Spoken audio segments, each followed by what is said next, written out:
businessman. That's his slogan. And he is, and he's been able to build that brand. So I'm just trying to figure out what's the purpose of it? What's it doing? Why is it there? Inquiring minds want to know. Inquiring minds want to know. So we'll see what goes on in that. We are still efforting to get a hold of Tony Donohue.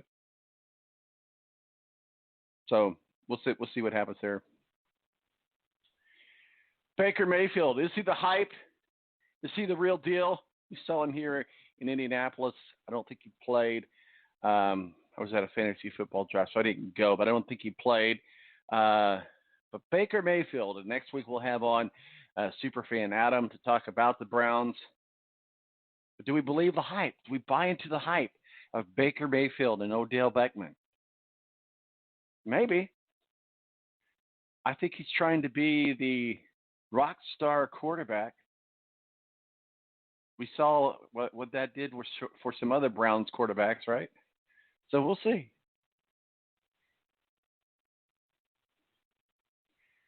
The rumor has it, Zeke Elliott, Dallas Cowboys, to complete agreement with the Cowboys over the weekend. So we'll see. We'll see what happens there.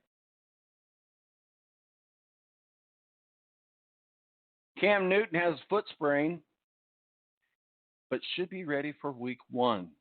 Panthers, Cam Newton, top quarterback. I don't know if I get him in a tier 1 quarterback. Of course, if you were asked my son and granddaughter, they tell you something different. Big Panther fans there.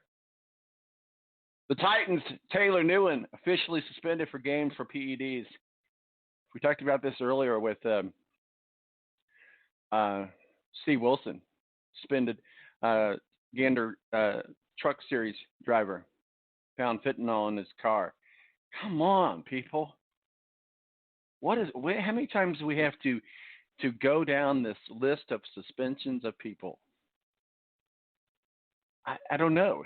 And he made a valid point. It goes on very heavily in other sports. So we will see.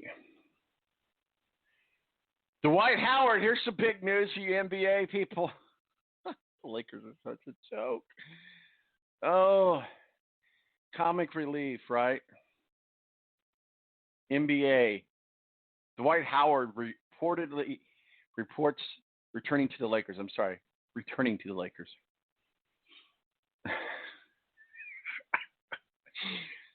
Man, that's just a dumpster fire that just won't.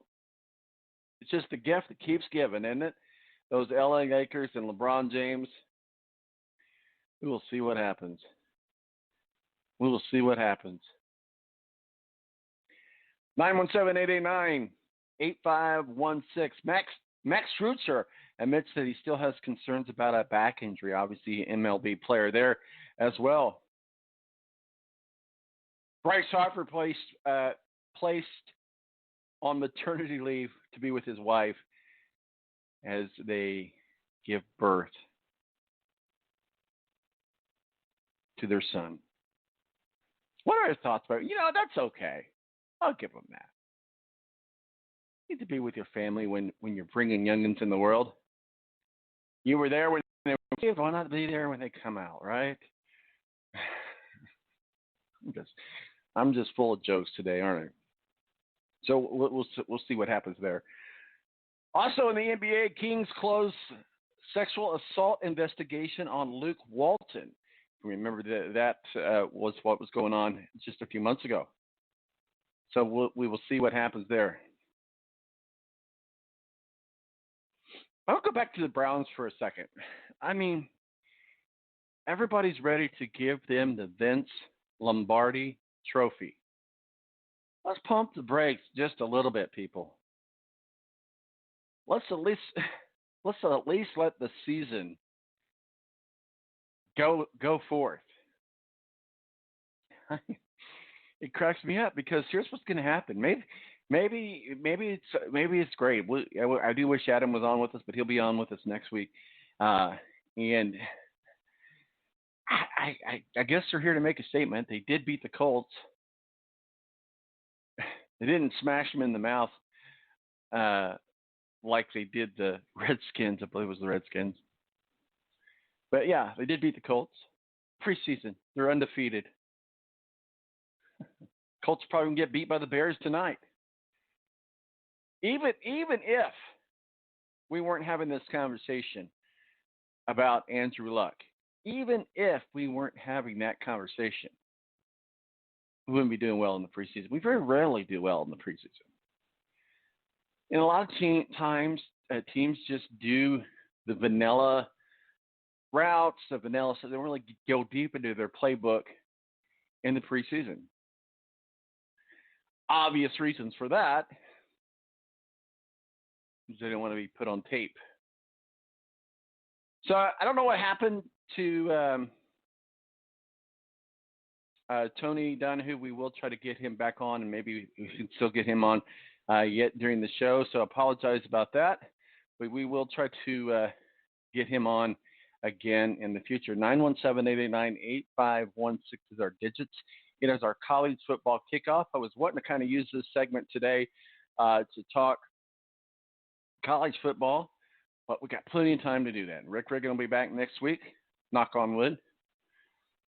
He got called into work. He did have a plan to do that. Of course, he's also got a thing with his new jet skis, so who knows? Who knows?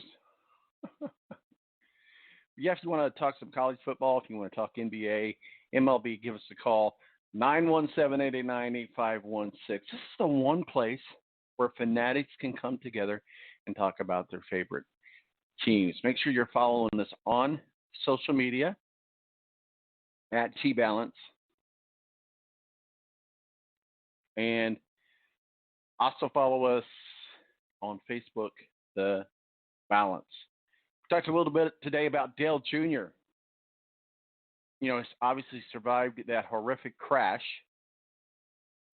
And his daughter, his wife, dog, and then, of course, two pilots down in Elizabethtown, which is in Tennessee, which is down by Bristol. The preliminary results from the National Transportation Board, the NSTB, says that the landing gear broke, and that's what caused it. Certainly, I've listened to the 911 tapes. Just amazing that Dale Jr. survived this crash. So glad that he did. That we're not having a different conversation today. Issued a statement this week. Said that he plans to race the Xfinity and NASCAR race in Darlington. Of course, officially, Dale Jr. is retired and he works for NBC as an NBC analyst, but it's not uncommon. He's done it here in Indianapolis. Jeff Gordon's done it here in Indianapolis. It's not uncommon for drivers that are retired to race in well-known races, in popular races. And of course, Darlington is one of those most popular races, and you heard Steve Wilson talk about that. But the question proposed by by Matthew Embry, WSVT, our official IndyCar contributor, the question proposed was, is he ready? Because this track is one that requires concentration, that requires talent, requires speed, mental preparedness for this race is huge, and any driver will tell you that's ever raced down in Darlington will tell you that. So Matthew makes a valid point, but I also look at it from the side of the coin that says he's a race car driver. This is what he does. This could be very therapeutical for him and his wife and daughter.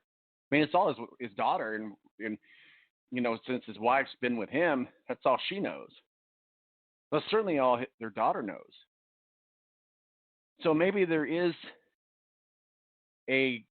maybe it's good to get back in the race car and be in your element. Because I tell you what, you got to imagine, and just being, being a father and being a husband and almost losing everything.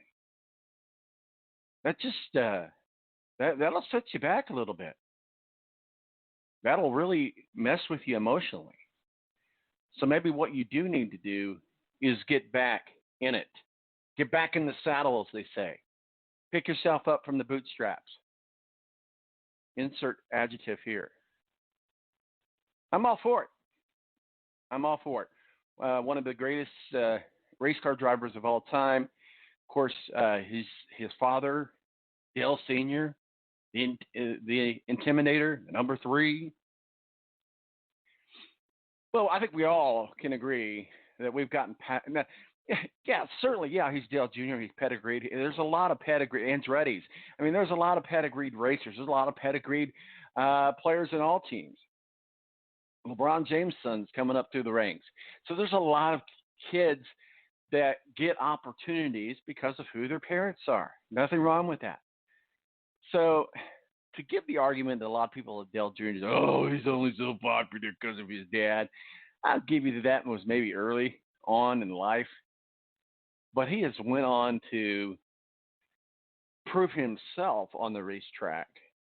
He may have gotten the opportunity because his name was who it was, but unless you're Danica Patrick's the only person to get in a race car and have a very lengthy career and then get into broadcasting and never win a race except for one race in Daytona. Do not get me started on that.